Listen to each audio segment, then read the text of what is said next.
حي الشباب العاملين خير الكتائب أجمعين من شيدوا صرح الرشاد ليرفعوا لله دين. حي الشباب العاملين خير الكتائب أجمعين من شيدوا صرح الرشاد ليرفعوا لله دين. من قد أبوا إلا الصلاة من مصلحين لا يعملون لغاية إلا صلاح المسلمين. من قد أبوا إلا الصلاح فديتهم من مصلحين لا يعملون لغاية إلا فلاح المسلمين لا يعملون لغاية إلا فلاح المسلمين.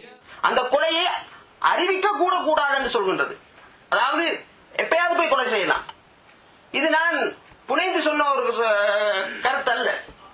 ரசூல் ஸல்லல்லாஹு அலைஹி வஸல்லம் மக்காவை வெற்றி கொள்கின்றார்கள். உங்களுக்கு தெரியும், மக்காவை ரசூல் ஸல்லல்லாஹு அலைஹி வஸல்லம் வெற்றி கொண்ட தருணத்திலே எப்படிப்பட்ட ஒரு சூழல், முழு மக்காவும் சரணடைகிறது. ரத்தம் இல்லாத, ரத்தம் சிந்தாத ஒரு புரட்சி மக்காவிலே நடக்கிறது. ரசூல் ஸல்லல்லாஹு அலைஹி வஸல்லம் சொல்கின்றார்கள், எவராவது ஒருவர் இந்த காபத்துல்லாவுக்கு உள் வந்து விட்டால், எவராவது ஒருவர் தங்கள் வீடுகளிலே சென்று விட்டால், எவராவது ஒருவர் அபூ சுஃபியானுடைய வீட்டுக்குள் இருந்து விட்டால் அவர் பாதுகாப்பு பெற்று விட்டார் என்று சொல்லி ரசூல் ஸல்லல்லாஹு அலைஹி வஸல்லம் சென்ற ஒரு சம்பவம். இந்த சம்பவத்திலே நீங்கள் எதிர்பார்ப்பீர்களா? ரசூல் ஸல்லல்லாஹு அலைஹி வஸல்லம் சில பெண்களை மட்டும், அதுவும் சில அடிமை பெண்களை மட்டும் தேர்ந்தெடுக்கிறார்கள். சில அடிமை பெண்களை ரசூல் ஸல்லல்லாஹு அலைஹி வஸல்லம் தேர்ந்தெடுக்கிறார்கள். யார் அந்த அடிமை பெண்கள்? அந்த அடிமை பெண்கள் யார் என்றால், அப்துல்லா பின் கத்ல் என்று சொல்லக்கூடிய ஒரு ரசூலுல்லாஹ்வுக்கு எதிராக கவிதை பாடக்கூடியவனின் அடிமை பெண்கள். நிலைமையை விரிவாக விளங்கிக் கொள்ளுங்கள். காபத்துல்லாஹ்வுக்கிட்டே எந்தவித அநியாயமும் செய்ய முடியாது, கொலை செய்ய முடியாது. ஜாஹிலியா காலத்தில் கூட ஒரு மரபு இருந்தது, காபத்துல்லாஹ்வுடைய சீலையை யாராவது பிடித்துக் கொண்டு இருப்பார்களாக இருந்தால் அவர்களுக்கு யாரும் எதுவுமே எந்த தீங்கையும் இழைக்க கூடாது. அப்படிப்பட்ட ஒரு புனிதமான பூமியிலே முழுமையாக சரணடைந்த ஒரு தருணத்திலே ஒரு பெண், அதுவும் ஒரு அடிமை பெண், அதுவும் ரசூலுல்லாஹ்வுக்கு எதிராக வந்து பிசிக்கலாக எந்த தாக்குதலையும் அவர் செய்யவில்லை. ஆனால் ரசூல் ஸல்லல்லாஹு அலைஹி வஸல்லத்தை முன்னொரு காலத்திலே அவமதித்து இருக்கிறார், வசைபாடி இருக்கிறார் என்பதற்காக ரசூல் ஸல்லல்லாஹு அலைஹி வஸல்லம் அந்த பெண்களை அழைத்து அலி ரலியல்லாஹு அன்ஹு போன்ற சஹாபிகளிடம் சொல்லி அவர்களை கொலை செய்ய சொல்கிறார். அதாவது மக்காவில் வெற்றி கொள்ளப்பட்ட சம்பவம் உங்களுக்கு ஒரு ரத்தம் சிந்தாத சம்பவமாக தெரியலாம், ஆனா இது எக்ஸெப்ஷனலான ஒரு சம்பவம். ஏன் நான் இதை சொல்கின்றேன் என்றால், ரசூலுல்லாஹ்வை வசைபாடுவது இஸ்லாத்தின் பார்வையில் வித்தியாசமானது. ஹாரூன் அல் ரஷீதுடைய காலம் உங்களுக்கு தெரியும், ஹலீஃபா, ஒரு மிகப்பெரிய ஹலீஃபாவா இருந்தவர். ஹாரூன் அல் ரஷீதுடைய காலத்திலே ஒருவன் ரசூலுல்லாஹ்வை வசைபாடுகிறான். இது சம்பந்தமான ஒரு ஃபிக்ஹ் பிரச்சனை வருகிறது. இவருக்கு என்ன தண்டனை கொடுக்கலாம்? இமாம் மாலிக், மதீனாவுடைய மிகப்பெரிய முஜ்தஹித், அவருக்கும் ஹாரூன் அல் ரஷீதுக்கும் இடையிலே ஒரு சம்பாஷணை நடக்கிறது.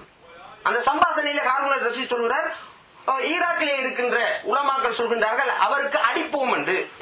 இமாம் மாலிக் சொல்கிறார், ரசூலுல்லாஹ்வுடைய கண்ணியம் இழக்கப்பட்டிருக்கிறது, அவரை அடிப்பது ரசூலுல்லாஹ்வுக்கு செய்கின்ற இழுக்கு அல்லவா, அவரை கொலை செய்ய வேண்டும். இதுதான் இஜ்மா ஆஃப் முஸ்லிம்ஸ். ஆகவே முஸ்லிம்கள் நாங்கள் தெளிவா இருக்க வேண்டும். ரசூலுல்லாஹ்வை யாராவது அவமானப்படுத்தினால் அது ஆகப்பெரிய ஒரு பிரச்சனை. ஆனால் அது கூட கண்ணுக்கு முன்னால் நடக்குது. முஸ்லிம்களுடைய புனித பூமி ஆக்கிரமிக்கப்படுகிறது. இஸ்லாத்திலே வந்து உங்களுக்கு தெரியுமா, இஸ்லாத்துக்காக போராடுவது கடமையாக்கப்படுகின்ற ஃபிக்ஹ் ரீதியான சட்டங்கள் 4-5 இருக்கின்றன. அதிலே ஒன்று என்ன தெரியுமா, ஒரு பெண் எங்களுடைய சகோதரி அவமானப்படுத்தப்பட்டால் அல்லது சிறைப்பிடிக்கப்பட்டால் அல்லது அந்த பெண் ஒருவருடைய உரிமையின்றி அபகரிக்கப்பட்டால் அந்த பெண்ணுக்காக மாத்திரம் போராட்டத்தை பிரகடனப்படுத்துவது இஸ்லாத்தின் மீது கடமை. ஜெர்மன் கோர்ட்டிலே உங்களுக்கு தெரியும், மர்வா அல் சர்பினி என்று சொல்லக்கூடிய ஒரு சகோதரி, அவ வந்து ஜெர்மன் கோர்ட்டிலே 17-18 தடவை கத்தியால் குத்தப்படுகிறார். ஜட்ஜ் பார்த்து கொண்டு இருக்கிறதுக்கு நேரத்தில் அப்படி குத்தும் பொழுது அந்த குத்துவதை தடுப்பதற்காக சென்ற கணவன் காவல் அதிகாரிகளால் சுடப்படுகிறார். ஒரு நீதிமன்றத்திலே ஒரு சம்பவம் நடக்கிறது. அந்த சம்பவத்துக்குரிய காரணம் அவர் ஹிஜாப் அணிஞ்சிருந்தாலுங்கிறதுக்காக கற்பிணி தாய் கொல்லப்படுகிறாள். ஜட்ஜுக்கு முன்னால் அதை காப்பாற்ற வந்த கணவன் கொன்றவன் சுடப்படுகிறான். இதுதான் நீங்கள் வாழ்கின்ற சமூகம். அவை முஸ்லிம்கள் இந்த சம்பவங்களை எல்லாத்தையும் நாங்கள் ஒட்டுமொத்தமாக எடுத்து பார்த்தால் முஸ்லிம்களுக்கு எதிராக ஒரு பெரிய யுத்தம் நடந்து கொண்டிருக்கிறது.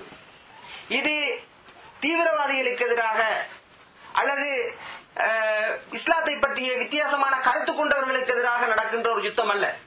இது ஒட்டுமொத்த முஸ்லிம்களுடைய அகீதாவுக்கு எதிராக, ஒட்டுமொத்த முஸ்லிம்களுடைய தீனுக்கு எதிராக, ஒட்டுமொத்த முஸ்லிம்களுடைய மிக உன்னதமான அந்த இஸ்லாத்துக்கு எதிராக நடக்கின்ற யுத்தம். இதை நீங்கள் மிக தெளிவாக புரிந்து கொள்ள வேண்டும். இஸ்லாத்துக்காக எழுந்து நில்லுங்கள், இஸ்லாத்துக்காக குரல் கொடுங்கள் என்று சொல்வது இந்த யுத்தத்தை நீங்கள் சரியாக புரிந்து கொள்ள வேண்டும். உங்களுக்கு எதிராக வருகின்ற சிந்தனா ரீதியான யுத்தம், உங்களுக்கு எதிராக வருகின்ற பௌதிக ரீதியான யுத்தத்தை நீங்கள் சரியாக புரிந்து கொள்ளாமல் இஸ்லாத்துக்காக நீங்கள் குரல் கொடுக்க முடியாது. நாளை அல்லாஹ் சுப்ஹானஹு வ தஆலா உங்களிடம் இது சம்பந்தமாக கேட்பான். அது மாத்திரமல்ல, மேற்குலகிலே வாழ்கின்ற முஸ்லிம்கள் மிக தெளிவான ஒரு நிலைப்பாட்டுக்கு வர வேண்டும். ஏன் நாங்கள் இந்த பிரச்சனையை கையாளுகின்றோம்? இந்த பிரச்சனையை நீங்கள் கையாளாமல் விட்டுவிடுவீர்களாக இருந்தால், உதாரணத்துக்கு ரசூல் ஸல்லல்லாஹு அலைஹி வஸல்லம் மக்காவிலே வாழ்ந்தார்கள். ரசூல் ஸல்லல்லாஹு அலைஹி வஸல்லத்துக்கு குர்ஆன் இறக்கப்பட்டது. அவர்கள் ரசூலுல்லாஹ்வுக்கு எதிராக பல பொய்யான இட்டுக்கதைகளை இட்டுக்கட்டினார்கள். என்ன சொன்னார்கள்? இது யாரோ ஒரு கிறிஸ்தவ சகோதரன் வந்து சொல்லிக் கொடுக்கிறான் ரசூலுல்லாஹ்வுக்கு, அதைத்தான் ரசூலுல்லாஹ் எங்கள்கிட்ட வந்து சொல்றார். அல்லது ரசூலுல்லாஹ்வுக்கு பைத்தியம் முடித்துட்டு ரசூலுல்லாஹ்வுக்கு சூனியம் செய்யக்கூடியவராக ரசூலுல்லாஹ் இருக்கிறார் என்று ரசூலுல்லாஹ் சொன்ன நேரம் அதற்கு தகுந்த பதிலை ரசூல் ஸல்லல்லாஹு அலைஹி வஸல்லம் அளிக்காமல் இருந்து விட்டால் இன்றைக்கு நீங்கள் வச்சுக்கின்ற குர்ஆனுக்கு எந்த பெருமதியும் இல்லை. ரசூலுல்லாஹ் அந்த நேரத்தில் அந்த தாக்குதல் வருகின்ற பொழுது அதை அந்த இடத்திலேயே தடுத்து நிறுத்தாது இருந்திருந்தால் இன்றைக்கு உங்களோட குர்ஆனை வைத்து நீங்க இதுதான் அல்லாஹ்ட்ட இருந்து வந்த வேதம் என்று நீங்கள் வாதாட முடியாது. ஆகவே முதலாவது உங்களுக்கு எதிராக ஒரு தாக்குதல் நடக்கும் பொழுது, சிந்தனா ரீதியான தாக்குதல் நடக்கின்ற பொழுது, குறிப்பாக மேற்குலகிலே, குறிப்பாக இங்கிலாந்திலே, குறிப்பாக பிரான்சிலே வாழ்கின்ற பொழுது சிந்தனா ரீதியான ஒரு தாக்குதல் உங்களை நோக்கி வருகின்ற பொழுது அந்த தாக்குதலை நீங்கள் சரியாக புரிந்து கொள்ள வேண்டும். அந்த தாக்குதலுக்கு சரியான பதிலை இஸ்லாத்தில் இருந்து நீங்கள் அளிக்க வேண்டும். அல்லாவிட்டால் நாளைக்கு என்னத்தை கேவலப்படுத்துவார்கள் தெரியாது. இன்றைக்கு நான் வரும்போது ஒரு நியூஸ் ஆயிடுச்சு. இந்த நியூஸ்ல சொல்றாங்க, டீ பார்ட்டி என்ற ஒரு பார்ட்டி இருக்கு அமெரிக்காவில். அதனுடைய தலைவர் சொல்றார், இஸ்லாத்தை பாதுகாப்பதற்காக போராடுகின்றார்களே போராளிகள், அவரை பார்த்து சொல்கிறார், அல்லாவின் மிருகங்கள், அவர்கள் மரணித்தால் அவர்களுக்கு அல்லாஹ் சொல்றான் ஜன்னத்துல் ஃபிர்தௌஸை நான் கொடுப்பேன். அப்படிப்பட்டவர்களை பார்த்துட்டு அல்லாவின் மிருகங்கள், அவர்கள் யாரை வணங்குகிறார்கள் தெரியுமா? ஹனுமானை வணங்குகிறார்கள் என்ற மாதிரி ஒரு கதை சொல்ற. ஹனுமான் யார்? குரங்கு தெய்வம். இந்த முஜாஹிதுகளுடைய தெய்வம் யார் என்றால், இஸ்லாத்துக்காக போராடுகின்ற தெய்வம் யார் என்றால் ஒரு குரங்கு தெய்வம். அல்லாவே குரங்கு என்று சொல்றோம். ரசூலுல்லாஹ்வை சொல்லி முடிச்சு. நவுது பில்லாஹ். ஆகவே நாங்கள் மௌனமாக இருக்கக்கூடாது பிரதர்ஸ், நாங்க வாயை துறக்கணும். ஆனா வித் ஹிக்மா, வித் இல்ம். அடுத்தது நாங்க விளங்கணும். நாங்க இதை சொல்லாம விட்டா இந்த எங்களை சூழ இருக்கிறார்களே நன் முஸ்லிம்ஸ், இஸ்லாம் என்றால் என்னன்னு தெரியாது, இஸ்லாம் என்றால் தவறான செய்திகளையே அனுதினமும் பத்திரிகைகளிலே படித்துக் கொண்டிருக்கின்ற முஸ்லிம்கள் இஸ்லாத்தை பற்றி பிழையாக புரிந்து கொள்வார்கள். முஸ்லிம்களை பற்றி பிழையான தப்ப அபிப்பிராயத்தை எடுத்துக் கொள்வார்கள். ஆகவே அவர்களுக்கு இஸ்லாம் சம்பந்தமான தெளிவான விளக்கத்தை சொல்வதாக இருந்தால், இஸ்லாம் சம்பந்தமாக இருக்கின்ற பிழையான அந்த கோட்பாடுகளை தவிடுபடியாக்குவதாக இருந்தால் நீங்கள் அவர்களுக்கு அது சம்பந்தமான தெளிவை முன்வைக்க வேண்டும்.